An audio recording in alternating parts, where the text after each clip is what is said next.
Your boss has already decided how they feel about you before you finish your first sentence, before you present your first idea, and before the meeting even properly begins. Most people assume professional judgment is built over time, but it isn't. The first 30 seconds leave a psychological impression that takes months, sometimes years, to fully undo. And most people have no idea this is happening. They walk into a meeting room thinking about the content of what they are about to say.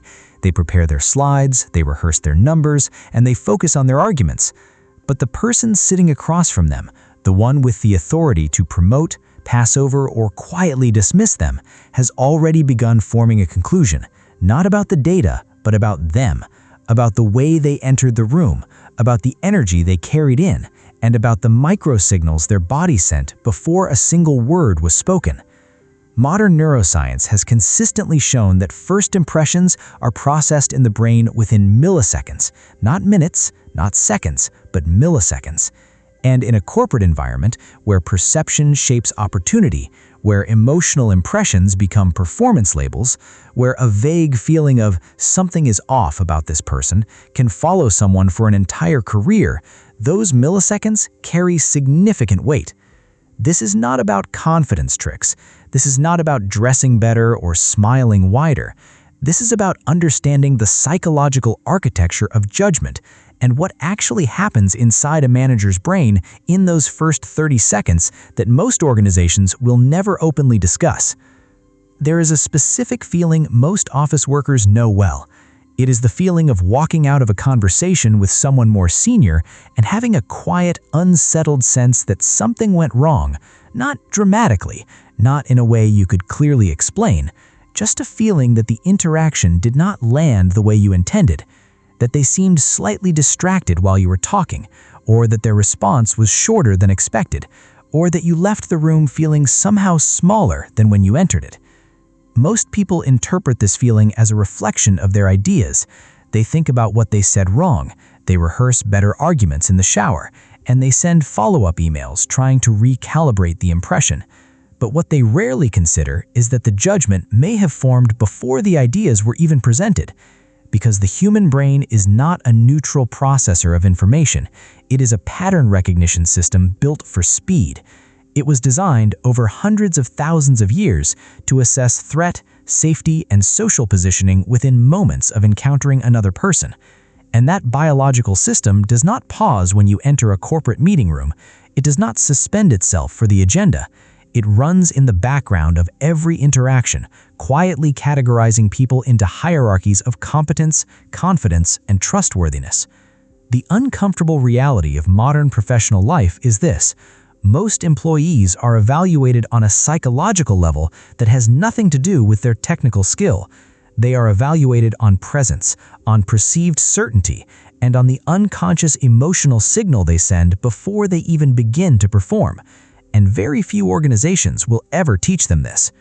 Here is something the professional development industry rarely says directly. Most corporations do not actually teach employees how professional judgment works. They teach people how to be productive, how to hit targets, how to present data, and how to structure recommendations. But the actual mechanism through which leaders form impressions of their people, that is almost never discussed openly. And this creates a significant psychological blind spot. Because while employees are focused on the substance of their work, the people evaluating them are often unconsciously running a completely different assessment. It is sometimes called the competence halo effect. When a manager forms a strongly positive first impression of an employee, they tend to interpret that person's subsequent work through a more favorable lens. Mistakes are contextualized, gaps are explained away, and ambiguous situations are given the benefit of the doubt. But when the initial impression is neutral, uncertain, or slightly negative, the same work receives a different reading. Errors become patterns, hesitation becomes incompetence, and a single unclear presentation becomes a question about whether this person is really leadership material. This is not a small dynamic. Research in organizational behavior has repeatedly confirmed that first impressions in professional settings show remarkably high stability over time. that a manager's initial assessment of an employee formed in the earliest interactions tends to persist and even influence how subsequent evidence is interpreted. This means that two employees can do nearly identical work and receive significantly different evaluations, not because of the work itself, but because of the psychological impression that was established in the very first moments of their professional relationship. And what creates that impression? Not the PowerPoint, not the quarterly numbers, not the perfectly structured email. It is something far more immediate, far more instinctive, and far harder to fake. The neuroscience behind this is both fascinating and, for most professionals, deeply uncomfortable. The human brain operates on what researchers sometimes describe as a dual processing system. There is the slow, deliberate, analytical mind, the one that evaluates arguments, reads reports, weighs evidence. And there is the fast, automatic, emotional mind, the one that forms impressions almost instantaneously, based on pattern recognition rather than logic.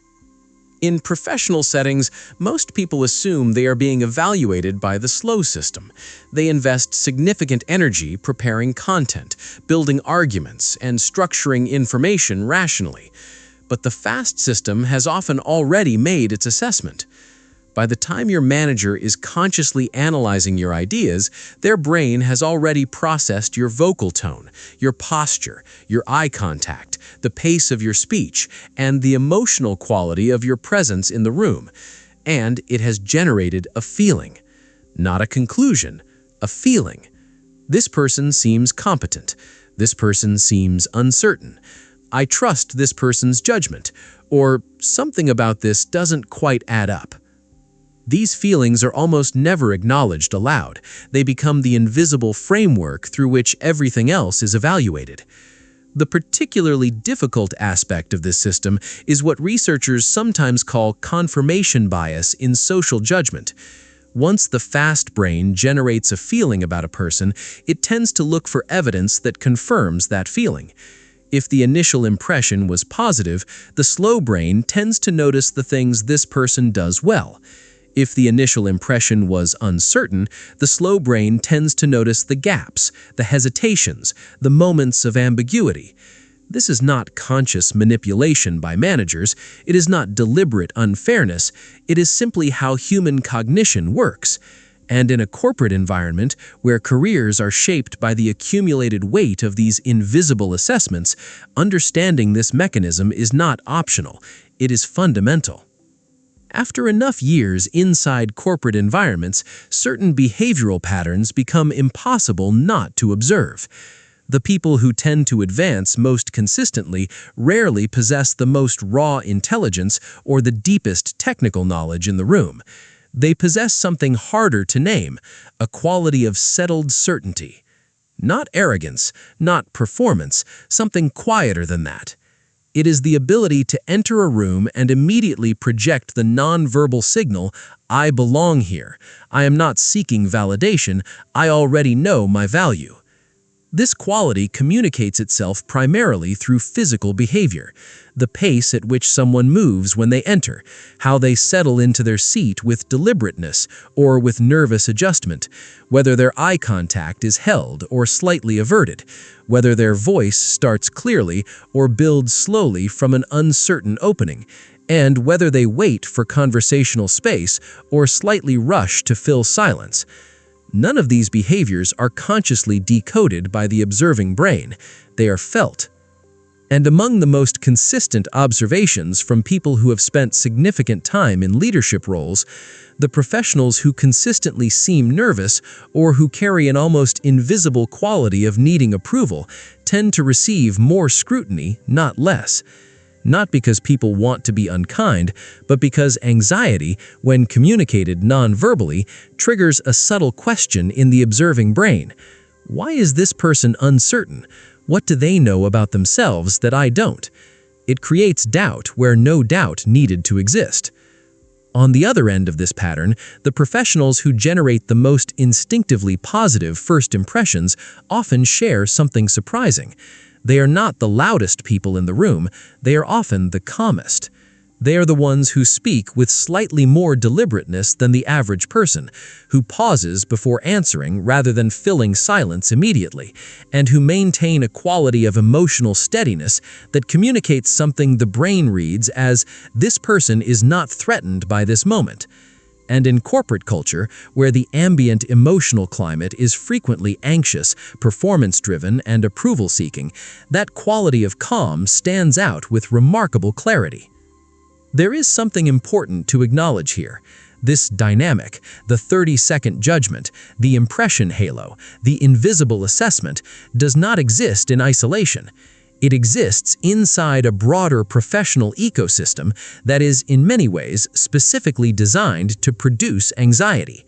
Modern corporate culture runs on subtle scarcity, the scarcity of recognition, of security, of advancement.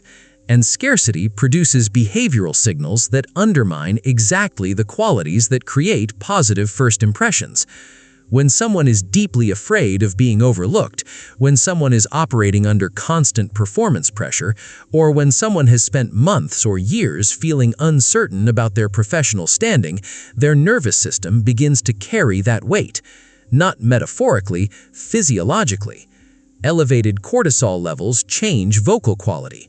Chronic low-level anxiety produces microtensions in posture and movement. The body carries the emotional history of the environment it has been working inside. The brain of the person doing the evaluation reads these signals without being consciously aware of doing so. This creates a compounding dynamic that most career advice never addresses.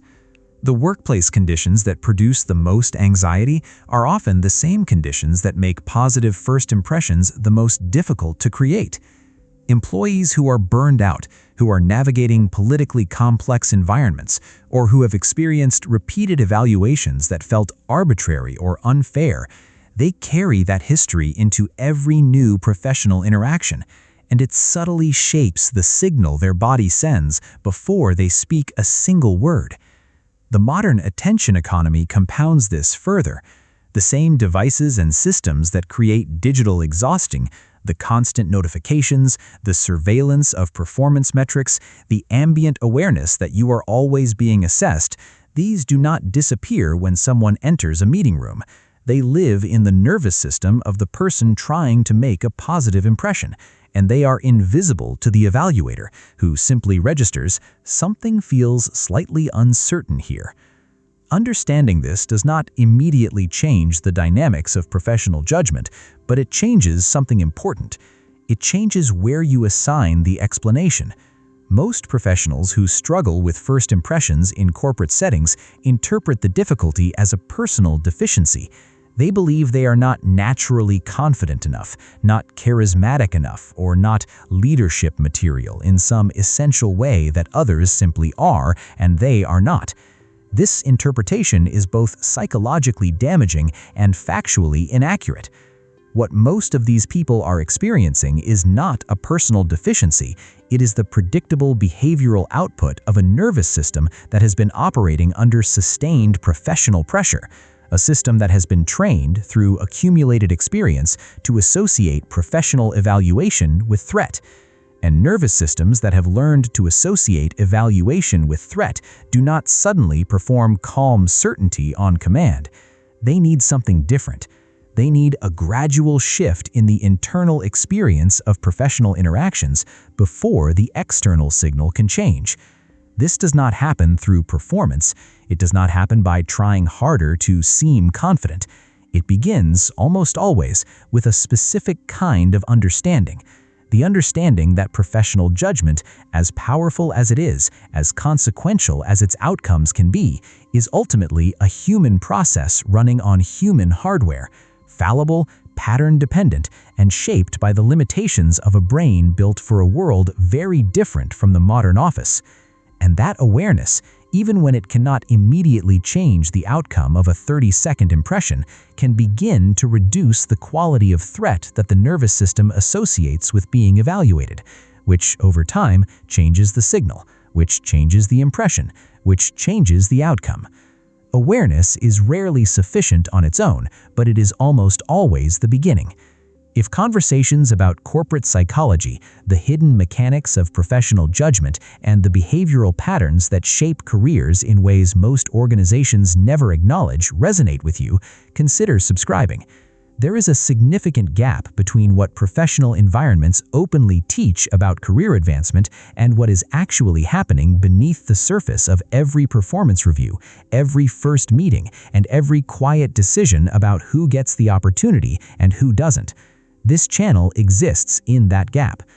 Most professionals spend their careers preparing for the content of professional interactions, the presentations, the arguments, the carefully structured recommendations, and all of that preparation matters, but it enters a room after something else has already happened, after 30 seconds have passed, and after a brain that was never designed to be fair, never designed to be fully objective, and never fully capable of separating its emotional impressions from its rational conclusions has already registered you.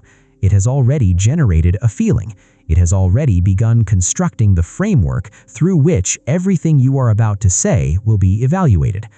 Most people will spend their entire professional lives inside this system without ever fully understanding it. They will work harder, they will prepare more thoroughly, and they will wonder, in quiet moments, why their effort never quite seems to translate into the recognition they expected. And the answer, the uncomfortable, rarely discussed answer, will have had very little to do with the quality of their work and almost everything to do with what happened before it began. Thank you for watching. Take care of your mind, and remember that the most important professional impression you will ever manage is the one you carry of yourself.